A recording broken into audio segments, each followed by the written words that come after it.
लैनी भांगिया धतूर चंदन रोड़ी भोला जी, तातू सलामत रखी है हमनी के जोड़ी भोला जी, तातू सलामत रखी है हमनी के जोड़ी भोला जी।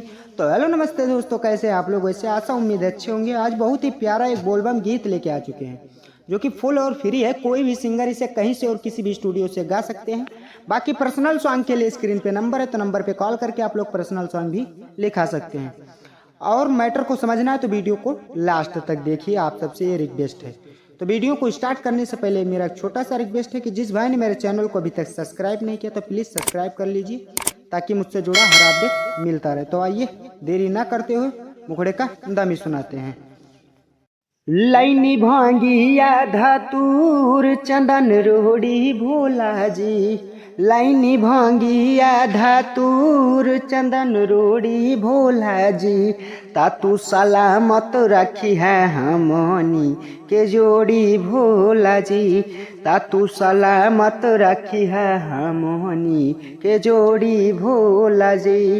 बाबी सवास राउए से नहीं तोड़ी भोला जी, तातू सलामत रखिया हमनी के जोड़ी भोला जी, तातू सलामत रखिया हमनी के जोड़ी भोला जी। तो तेरा मुखड़ा ये अंतरे का दमी सुनाते हैं।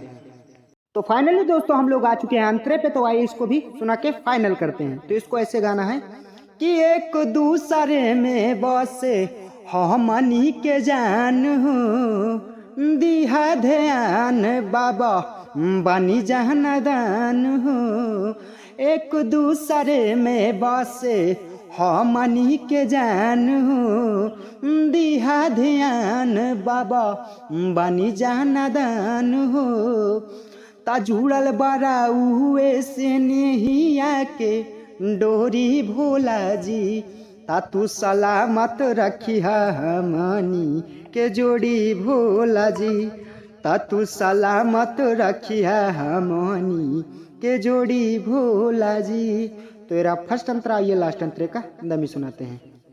तो दोस्तों हम लोग आ चुके हैं अपने लास्ट अंतरे पे। तो इसमें दो नाम कंपोज हुआ है, एक मेरा राइटर का संदीप रहेगा ही, जहाँ पे सूरज है वहाँ पे अपना सिंगर जो भी गाएंगे कर लेना।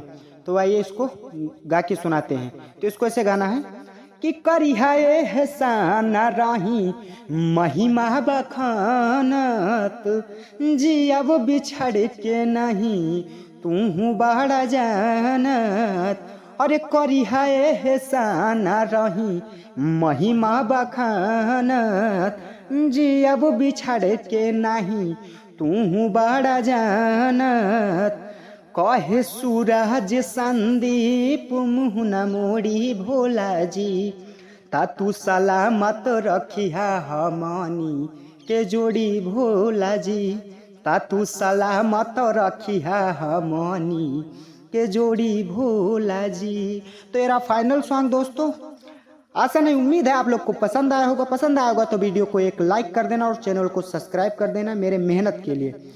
बाकी फिर मिलते हैं किसी नेक्स्ट वीडियो में, तब तक के लिए जय हिंद जय भारत। और अगला सॉन्ग किस टॉपिक पे लाया जाए, किस गाने पे लिख के लाया जाए, कमेंट में बता देना।